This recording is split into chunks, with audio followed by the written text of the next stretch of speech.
So I'm going to talk for a while. We'll have time for questions, and like Mary says, afterwards, I'm happy to hang out and answer any other questions that we don't get to, but we're going to get out of here at 12 so that the tech people can set up for this, this production on this set where there are apparently over 305 skulls.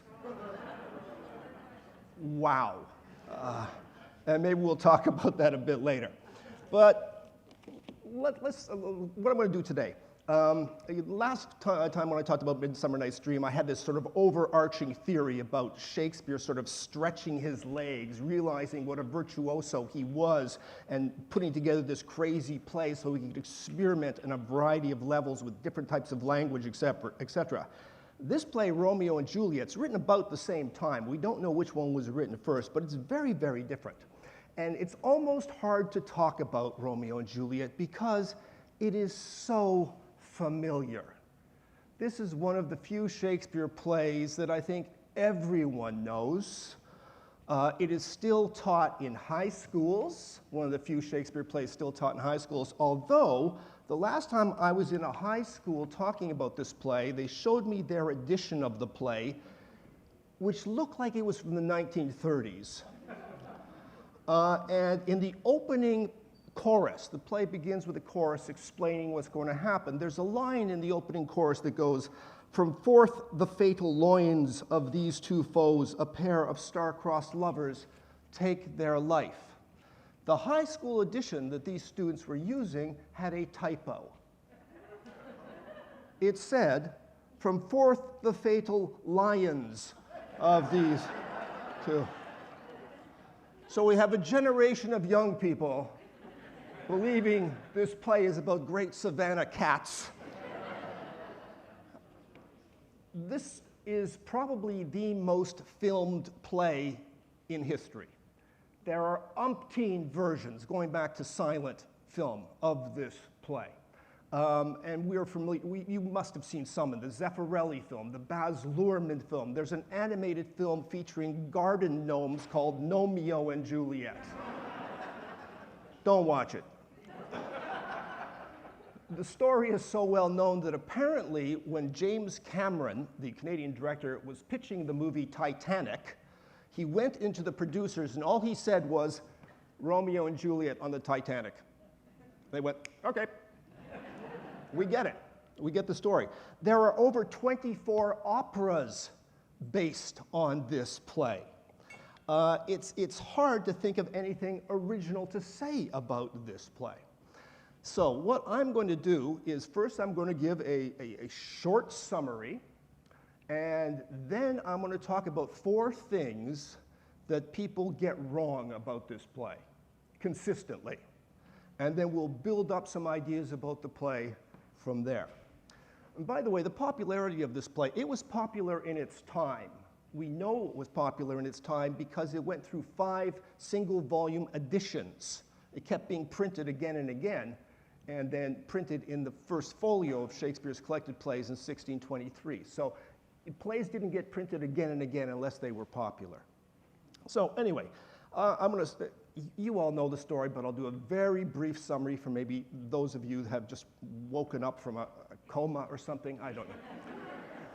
So the play is set in Verona, Italy. There are 2 families, alike in dignity, we're told, the Capulets and the Montagues, and they hate each other for reasons we don't know. Not only do they hate each other, their cousins and relatives hate each other, the 2 families. Their serving men hate each other. And the play actually begins with the serving men from the 2 camps getting into a fight on stage, pulling out their swords, and then a cousin of the Montagues and a cousin of the Capulets gets into the fray, and it's awful. We also find out that these 2 families, the Capulets and Montagues, both have children. The Montagues have a son. His name is Romeo, and he is a love-struck young man. He was mooning after a girl called Rosaline, who wants nothing to do with him, apparently. This sounds like she's going to become a nun, which doesn't seem to me a good choice for a prospective girlfriend. His cousin, Benvolio, and his friend Mercutio say, "Stop mooning after this girl. Look, we've just found out that the Capulets are having a party.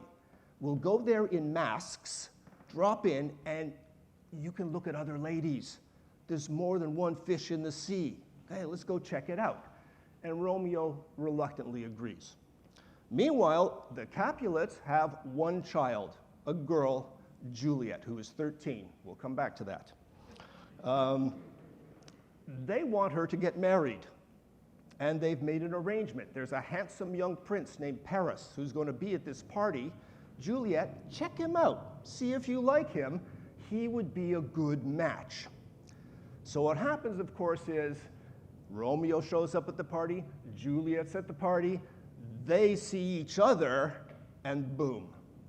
They dance, and they kiss, and they immediately fall in love. And at first, they don't know that they're each other's family enemies. They figure it out at the end of the night. Romeo then, to get away from his goofy friends and struck with love, goes into the gardens of the Capulet house and sees Juliet up there on the balcony, this famous scene, but soft what light through yonder window breaks, 'tis the east, and Juliet is the sun. And they start talking. And it's Juliet who says, let's get married. Okay, it's not Romeo, it's Juliet. Romeo would still be in the garden if it wasn't for Juliet. Mooning around. She has to keep explaining things to him like, if my relatives see thee, they will murder thee. Get it through your head. No, I flew over these walls on Cupid's wings. So she says, let's get married. He says, okay. The next day, okay, think how fast this is happening. The next day, they get married in secret by Friar Lawrence, this priest to whom is a confessor to both of them. So they get married in secret during the day. Later that day, Tybalt, the most hot-headed of the Capulets, goes looking for Romeo because he figured out Romeo snuck into their party and he's having none of that. And he wants to threaten, he wants to duel with Romeo. Romeo's friend Mercutio gets in the way, they have a fight, Mercutio dies, Romeo then kills Tybalt. Oh dear. He's banished from Verona, banished on pain of death, and has to go to Mantua. Well, not before his wedding night. Juliet has a nurse who takes care of her, and this nurse arranges to get him into her room that night so they can consummate their marriage. And the next day, in the morning, Romeo has to flee to Mantua. Now things get bad. The Capulet family realize, this is terrible, terrible. We bought all these groceries for a wedding, for this funeral and stuff, but we're going to have a wedding. Why don't we just, grim times, Juliet, you should marry Paris. And there's this great moment in the play where the Capulet is thinking about this. He says to Paris, Paris, yes, you can marry Juliet. We need something to cheer us up. How about Wednesday? And then pauses and go, no, that's too soon. And we in the audience go, phew. And then he says, Thursday. So when Juliet finds this out, she freaks out, she shouts at her parents, they have a big row, and eventually she goes to the friar who comes up with this plot. And the plot is odd, coming from a friar. The plot is this: take this drug, which I just happen to have, which will simulate death. So you, for 40 and 22 hours, we're going to pass out, they'll think you're dead. And they'll put you in the tomb, and I'll send a letter to Romeo, and Romeo will come to the tomb and take you out of there and whisk you off to Mantua. Needlessly complicated, but anyway, Juliet does it. She takes the poison, everyone thinks she's dead, there's this great scene of lamentation, and she's sent off to the tomb. Romeo, meanwhile, doesn't get the letter from the friar explaining the problem, explaining the plot. And the reason for that is the man who was supposed to bring the letter was quarantined.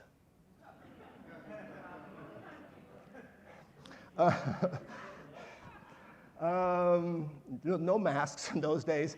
So he's quarantined, so the letter didn't get through to him. So Romeo hears from his servant, Balthazar, that Juliet died and was buried. And Romeo immediately thinks, oh dear, well then I'm going to go and kill myself and be with her. I defy you stars. He buys poison, rushes to the tomb where he finds Paris in mourning. They have a fight. He kills Paris. What's the body count now? Goes into the tomb. There's Juliet, apparently dead. He drinks the poison, dies. Juliet wakes up, bad timing, and sees the dead Romeo, kills herself, takes his dagger and stabs herself to death. The friar then spills the beans and explains all that happened, and the two families reconcile and agree to build statues to the young lovers. And that's it. In some ways, it's a very odd story. Now, it's not original.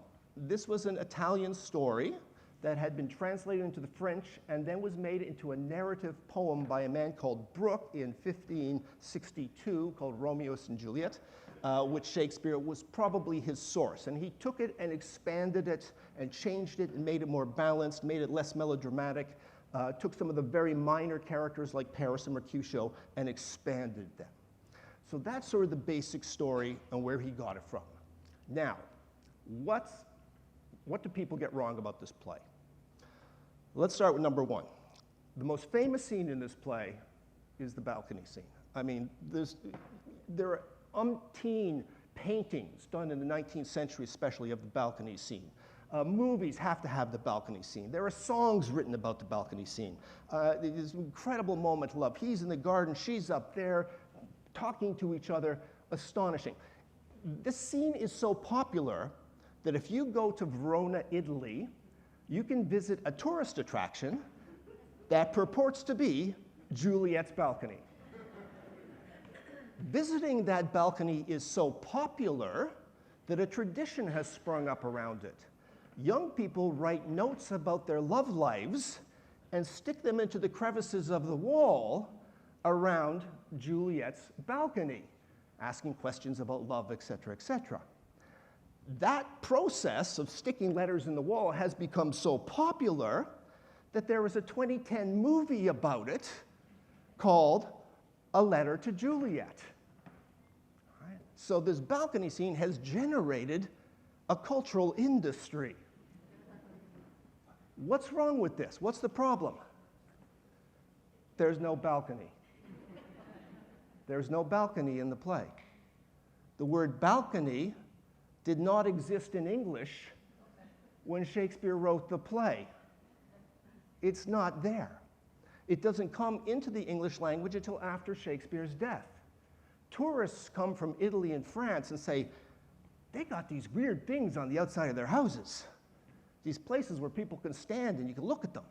Weird, balcone. But Shakespeare would never have seen an exterior balcony in his life. Elizabethan homes did not have balconies. Yes, the public theaters had an upper level at the back of the stage, which we call the balcony, but if you read the plays as they were written at Shakespeare's time, it always says, enter above. Never says balcony. The word doesn't exist. So this is entirely a creation of editors and theatrical practitioners that we have that tradition. So that's problem number one. Problem number two, Juliet is 13. What's made very clear to us, explicit, she is who really wrote this play? Jerry Lee Lewis? I mean, 13 years old. Now, and they want her to get married. Now, I'm not one to talk. I don't have daughters. I don't know, right? I only had sons. Thank you. So I don't know. Do 13-year-old girls today date? Do they? Yes, maybe? No one knows? Some people going, kind of depends. 13? If I'd had a daughter, there would have been one rule. But sweetie, princess, you can date when daddy's dead. Okay?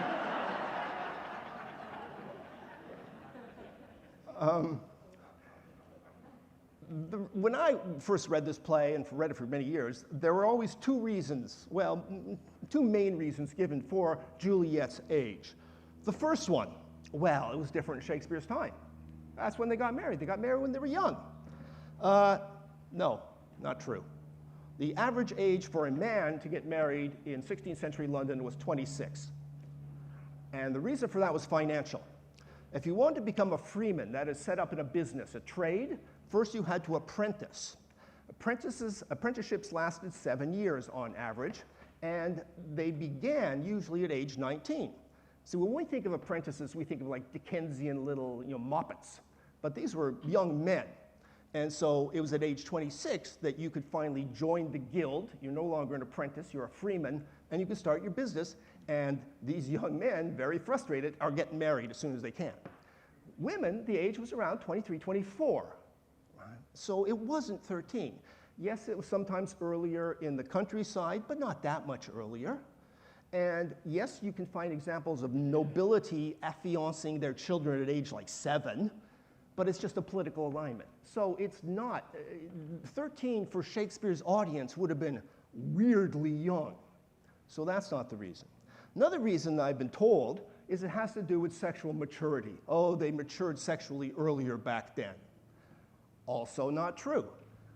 People today mature much more mature earlier sexually than they did even 100 years ago, thanks to hormones and nutrition.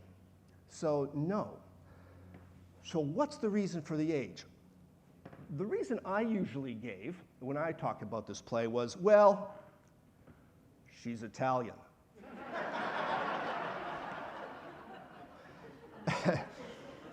And the reason for that is because the English had this deep suspicion of all things Italian. At one hand, they admired the Italians for their fashion and their art, of course, but they were also very suspicious of their morals, deeply suspicious of their morals.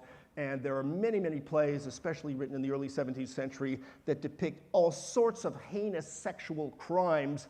They are all set in Italy. So that's the reason I've tended to give.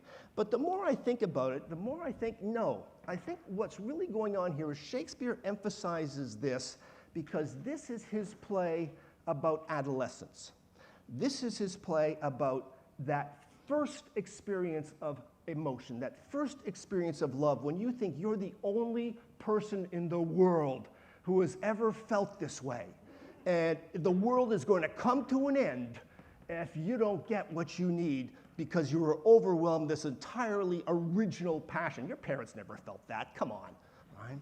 And I want to come back to this idea of the extremity of the adolescent experience in a few minutes. But let's go on to the third problem with this play. And that is the depiction of Romeo. Now, every production I've seen gets Romeo wrong, every single production, especially in the first half of the play. We are used to thinking of Romeo as this lovesick, romantic man. He just loves love. He's falling in love. He's handsome. He's dashing. He's passionate. But the play actually, the way it is written, for the first half of the play, or the first act of the play, until he meets Juliet, Romeo is a comic character. Shakespeare's audience would have laughed their heads off at Romeo. Romeo is a parody, and we don't get the parody. What is he a parody of? Well, I've talked about this in other lectures in past years, so I don't mean to go on and on and on, but I have to talk a little bit about Francesco Petrarca. Petrarch, the great Italian poet of the 14th century. Petrarch is usually thought of as the father of the Renaissance, the guy who kick-started the Renaissance. And he's famous for a change he had in his life. He was a bookish young man. He was going to become a priest. Then he walks into a church in 1327. He sees a woman, falls hopelessly in love with her. The woman's name is Laura. He never talks to her, never approaches her. She's above his station. But he goes off and writes a series of poems, a sequence of poems, the Rima Sparsa, about his love for Laura. And it was revolutionary because it was, first of all, it was written in Italian, vernacular Italian, as opposed to Latin, and it treated a mortal woman, Laura, like she was the Virgin Mary, like she was a god, and used the language of religion, of devotion, of pilgrimage, of sacrifice, of idolatry. It used oxymorons, I'll come back to that in a minute, to describe how he was torn. He burned for her, but he was frozen out, icy heat, to describe this feeling. And that sort of set of poems became incredibly influential. And although Petrarch's poems are of different sizes, they're mainly short, it eventually evolved into what we know as the sonnet, that 14-line poem that you all studied in high school. And there are variations on the sonnet, but by the time we get to England, 14-line sonnet is sort of standard. This is what Romeo wants to be. Romeo wants to be a Petrarchan lover, and I can prove it. A line that is usually cut from the play, because modern audiences don't get it. Mercutio sees Romeo coming, and he thinks he's spent the night having sex. Oh, here he comes without his roe, like a dried herring. Okay. Oh, flesh, how thou art fishified. Then this, now is he for the numbers that Petrarch flowed in. Laura to his lady was a kitchen wench. So Mercutio gets it. This is a wannabe Petrarch, right? And we actually, the audience will get that from the very beginning of the play, because the first big, well, when Romeo first shows up, he's a total drip, right? He shows up, there's been a fight in the street, Benvolio sees him, he shows up, Benvolio says, good morrow, cuz, and Romeo says, is the day so young? Which, translating that to modern English, it'd be like you went to someone at work and said, good morning, and they said, is it only morning? Self-indulgence here. But then he looks around, right? He's clear there's been a fight here. And he has this speech of oxymorons. Now, let's very quickly, an oxymoron, just remember high school English, when you take two words that don't go together and you force them together. Examples. Military intelligence, a classic. Yeah? Giant shrimp or jumbo shrimp. Any others? Honest politician. Honest politician. Wow. We're getting a little bitter here, aren't we? Okay. Any other ones? Sorry? Bittersweet. That's a beautiful one. Yeah, original copy. Soft rock. Zoom meeting. One beer. So you get it. Now, for Petrarch, it made perfect sense. It made emotional sense because he was explaining how he was frozen out, right? But what Romeo does is he comes he's on stage, he's looking around, realizes there's a fight. He says to Benvolio, what happened here? Oh, you don't have to tell me. Why then, here's, oh, brawling love, oh, loving hate, oh, anything of nothing first created, oh, heavy lightness, serious vanity, misshapen chaos of well-seeming forms, feather of lead, bright smoke, cold fire, sick health, still waking sleep. What? What? Bright smoke? Feather of lead? It's got nothing to do with what's going on here. He's just spouting these Petrarchanisms, these bad Petrarchanisms. And Benvolio laughs, right? We get the line. Romeo says, doth thou not laugh? And Benvolio, no, rather I weep. Of course he's laughing because you're being such a dodo. You're being so pretentious with this Petrarchan nonsense. So Romeo is a comic character at the beginning of the play. And what Shakespeare does is he takes that Petrarchan tradition, makes fun of it, but then he incorporates it in really interesting ways. The play begins with a sonnet. The opening chorus of the play is a sonnet. At various times in the play, people, including people like Benvolio, begin sonnets. Tut man, one fire burns out another's burning, one pain is lessened by another's anguish. Turn giddy and be holp by backward turning, one desperate grief cures with another's languish. You can catch them if you listen to the rhyme. In these sonnets, the rhyme goes A, B, and then C, D, C, D, sort of like that. So you can catch this. So this happens. Lady Capulet, when she's talking to Juliet, basically talks in a sonnet. So the sonnet the sonnet form permeates the play. but it doesn't make real sense until Romeo and Juliet meet. And when they meet on the dance floor, and when they touch hands and they start flirting with each other, their little speech, their little sort of playing with words, forms between the two of them a perfect 14-line sonnet. Not only that, but the sonnet draws on the Petrarchan tradition of religious devotion. Romeo says, if I profane with my unworthiest hand this holy shrine, your hand, the gentle sin is this, my lips to blushing pilgrims ready stand to smooth that rough touch with a tender kiss. So that language of religious devotion that Petrarch used suddenly becomes alive and vital, and they complete the poem between the two of them. So suddenly the sonnet makes perfect sense. Later on, oxymorons will make perfect sense. When Juliet finds out that Romeo killed her cousin Tybalt, she is, of course, absolutely torn, and she says, beautiful tyrant, fiend angelical, dove-feathered raven, wolfish ravening lamb, because she's torn. I love the man, but he killed my cousin. Suddenly, the oxymorons make perfect logical sense. So the Petrarchan tradition, at first a cliche, the thing of a joke, becomes real. The last thing that people, I think, get wrong about the play, and this is just my opinion.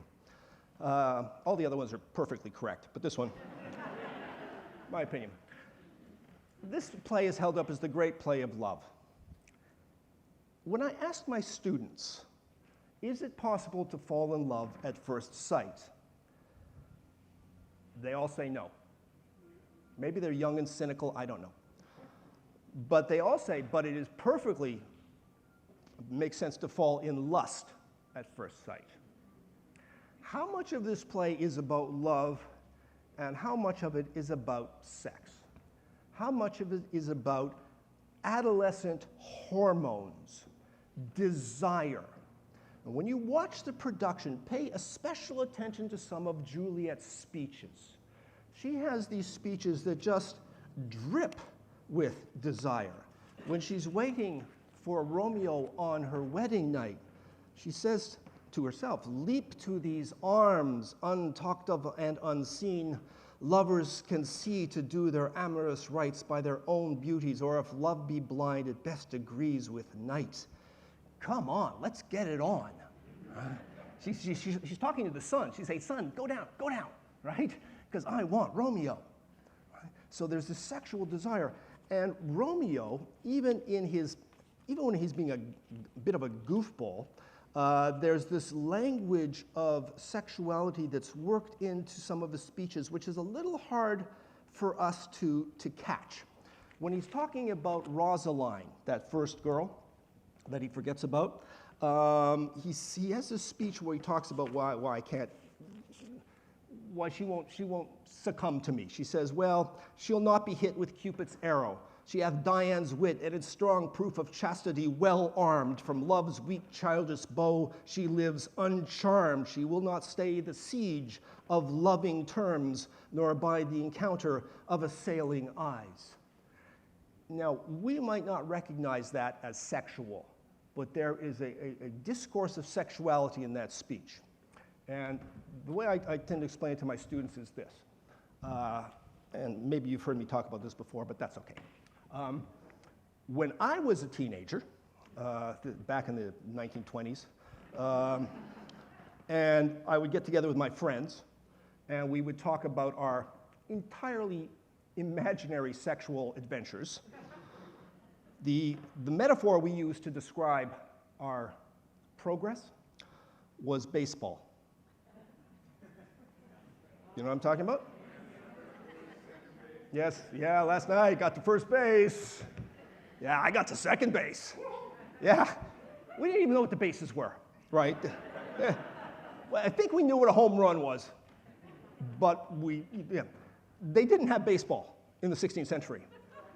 So the language they used, the metaphor they used was the siege of a castle, right? So If I got together with my friends, I'd be, yeah, I was Diane last night. The drawbridge came down.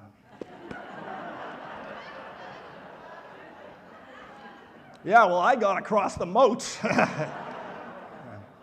And you see that language in here, right? She will not stay the siege of loving terms. Strong proof, well armed, right? The encounter of assailing eyes.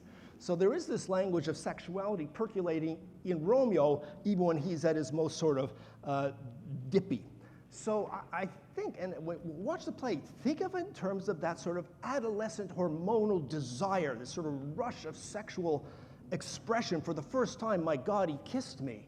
Oh my God, no one's ever felt this before in the human race, right? And we can't wait to go further. At the same time, it's always mixed in this play with death and violence. Again and again, when sexuality, sometimes just called love, pops up, death seems to be lurking in the background, or some act of violence. At the very beginning of the play, we have those servants come on, and they talk in sexual puns. They talk about drawing their tools, right, their swords. They talk about taking maiden heads. There's a sexuality torn in the violence. The very first time Romeo sees Juliet and says, oh my God, beauty too rich for earth, the next voice we hear is Tybalt, the threat of violence in the background. We get the story of Juliet when she was a baby from the nurse, and she fell and hit her head, and the nurse's husband picked her up and said, oh, when you're a bit older, you'll fall on your back, won't you? As if for sex, and the little kid said, yes, right?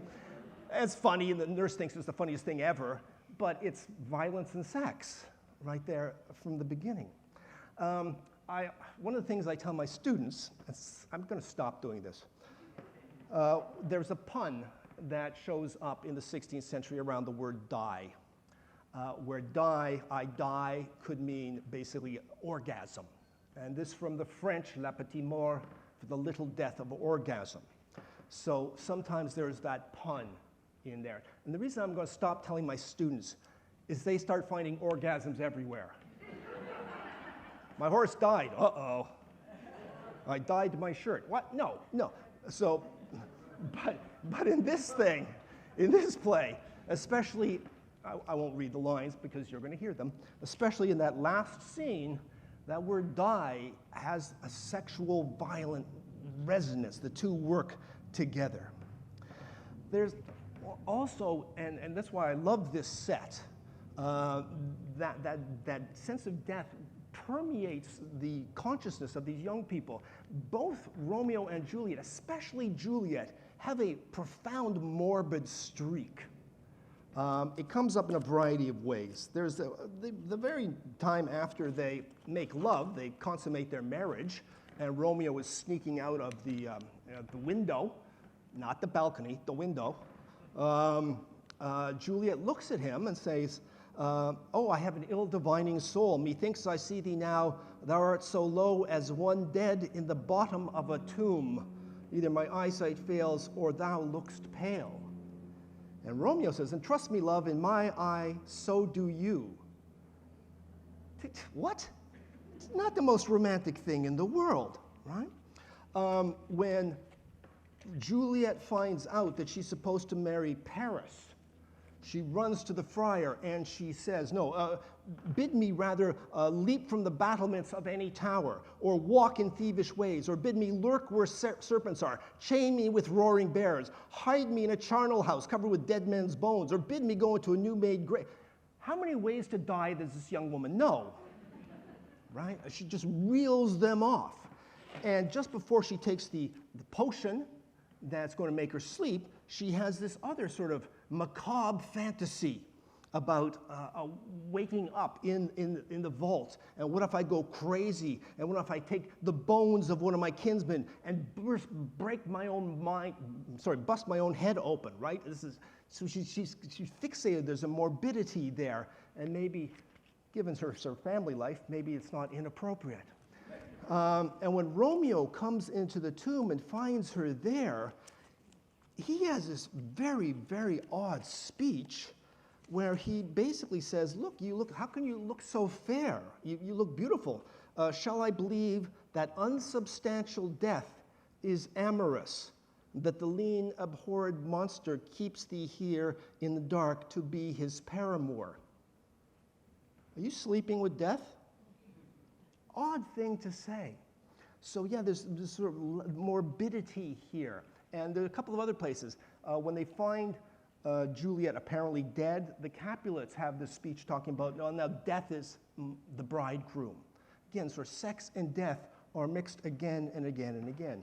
And I think this comes back to this question of adolescent extremity. For the adolescent, for the 13-year-old, maybe, how old's Romeo? People often say 17, we're not told.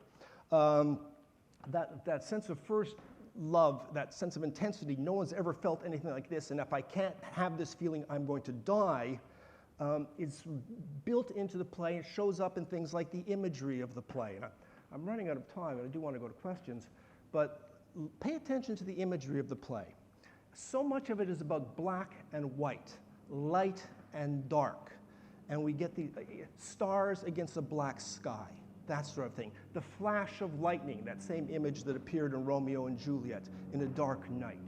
And we get this sense that for this couple, it's either all the way white or black. There is no gray in this world. Finally, let me take just 1 minute to talk about this production. This production is, first of all, it's radically edited. It's shortened. And don't get upset. People have been shortening Shakespeare play since Shakespeare wrote the plays. The full Hamlet, you think that was ever staged 4.5 hours with people standing there? Come on. And this play exists in more than one version, right? Q1 to Q2, and that are different. So there's been some sort of editing and additioning going on way back in the 16th century. Another thing you'll notice about this production, some gender blending. Some women play male roles and men play female roles.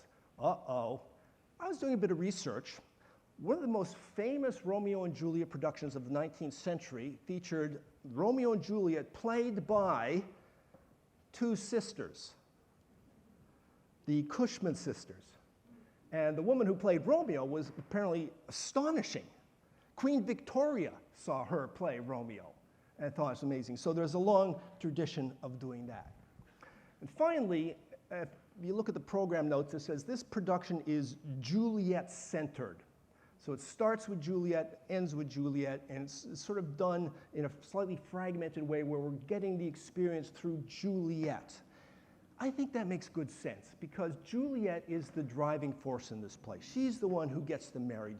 She's the one that pushes the story forward. It's not Romeo. Again, he'd still be in the garden if it wasn't for her.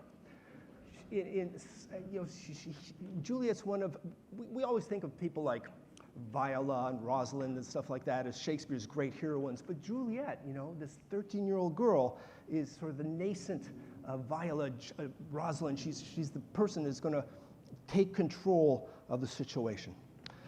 And finally, a last thought about this, coming back to this question about death, sex and death and love. The characters in many of Shakespeare's plays, especially the comedies, go into love with certain assumptions, and then they have to discover that their assumptions are wrong. That's what happens in this play too. Romeo goes into love with these Petrarchan assumptions and finds out that love is much more complicated than that. Juliet seems to think it's all about sexual passion. Well, it's going to be a lot more than that. They lose themselves in their love in a way that only young people can, only adolescents can. And hence, I think the black-white love, death, sex, crypt, bedroom, all coming together in this perfect little play. Anyway, I'll stop there. Thank you. A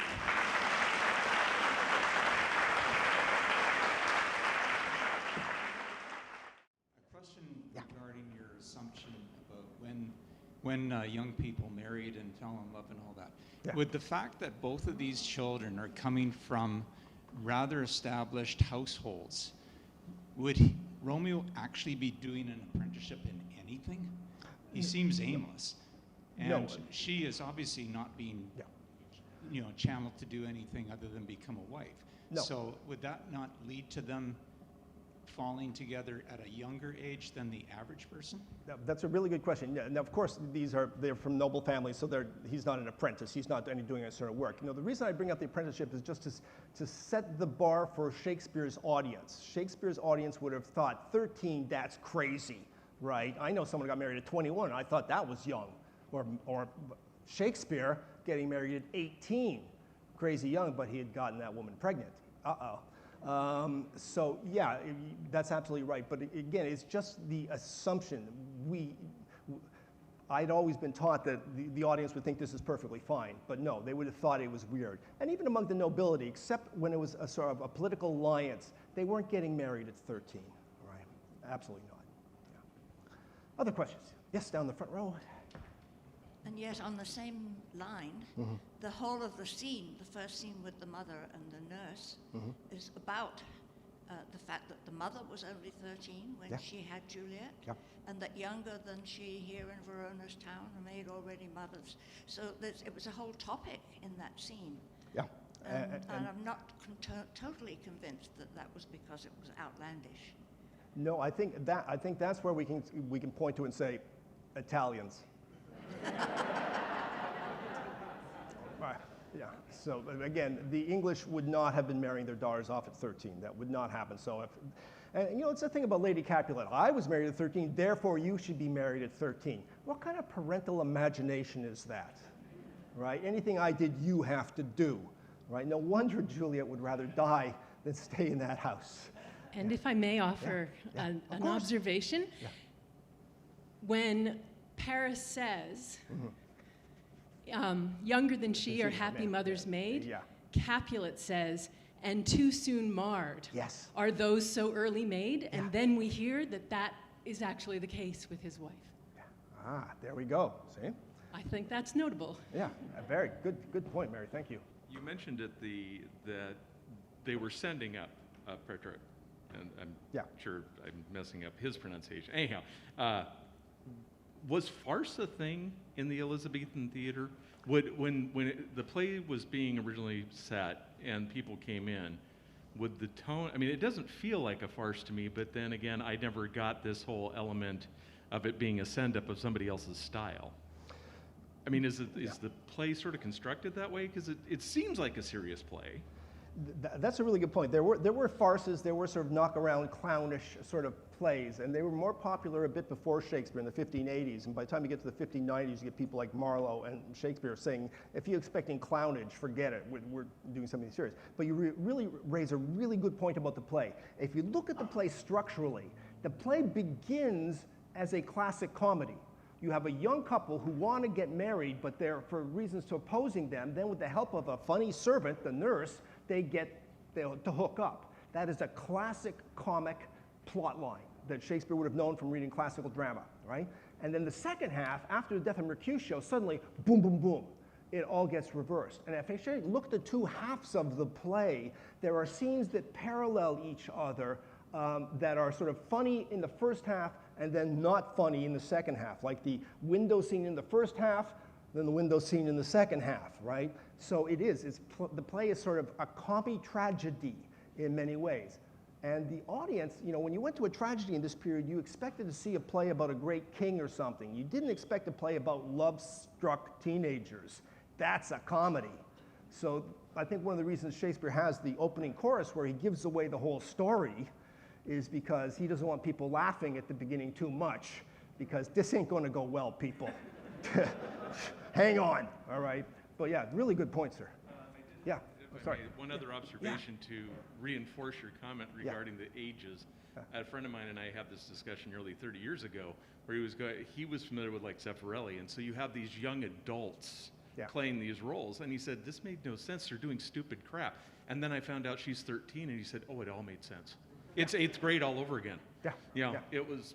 Yeah, absolutely. I mean, Zeffirelli was one of the first, I think, on film to use young teenage actors who weren't even experienced actors at that time. Olivia Hussey and I forget who the other person was. Lawrence Whiting? Was that I guess. Leonard Whiting, Leonard Whiting, good for you, wow. Because, I've seen productions of this play where it's clear that Romeo and Juliet are, well, they got a little, sciatica, a little stigma here. I don't think I'm going to climb that ladder. No. Other questions? Up over here.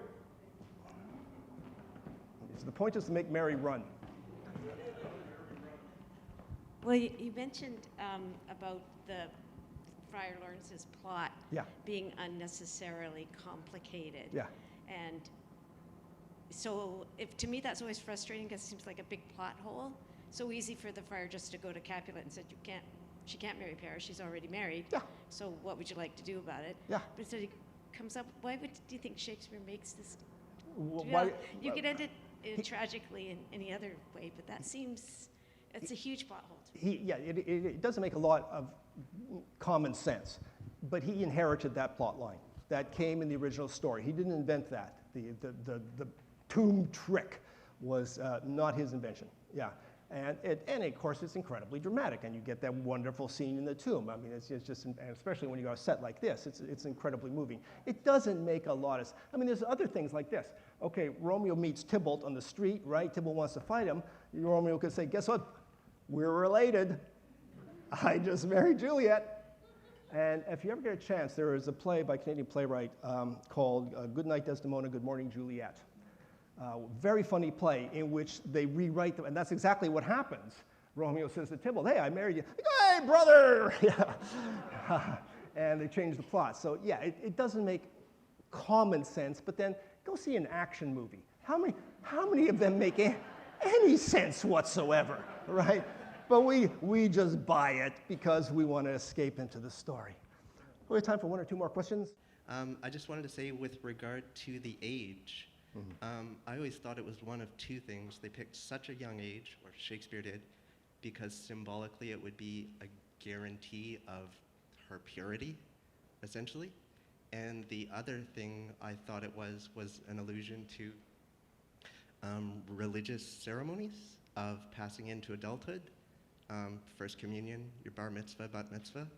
Is there nothing to that? To me, that always jumped out as it must be that. The question of chastity or sexual innocence, again, in England, I mean, it was assumed, it didn't always happen, that people saved themselves from marriage, and that happened later. So I don't think you need to be 13 to be a virgin. You can be significantly older and still be. So I don't think. As for things like First Communion and bat mitzvahs and stuff like that, that really doesn't show up in this period very much at all. And First Communion, of course, this is more, again, of course, I was raised sort of lapsed Catholic. It is a Catholic thing. In the Anglican Church, do you have a First Communion in the Anglican Church? You do? Yeah, okay. Did they have it in the 16th century, though? See, I honestly don't know. You probably have to look at the Laws of Ecclesiastical Polity, which sort of summarizes Protestant theology and comes out in the 17th century, to know that off the top. So I honestly don't know the answer to that. But I can assure you it wasn't about a bat mitzvah.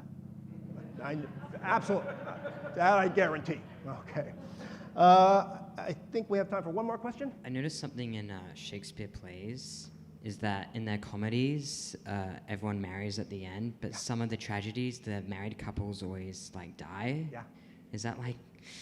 Is that a thing? Like, it's just what I noticed in Shakespeare plays. So like maybe Romeo and Juliet is the half. Act 1 is the comedy. Oh, Mary, everything is great, and then the Act 2 is the tragedy. Everyone dies, and he's pretty much just like, yeah.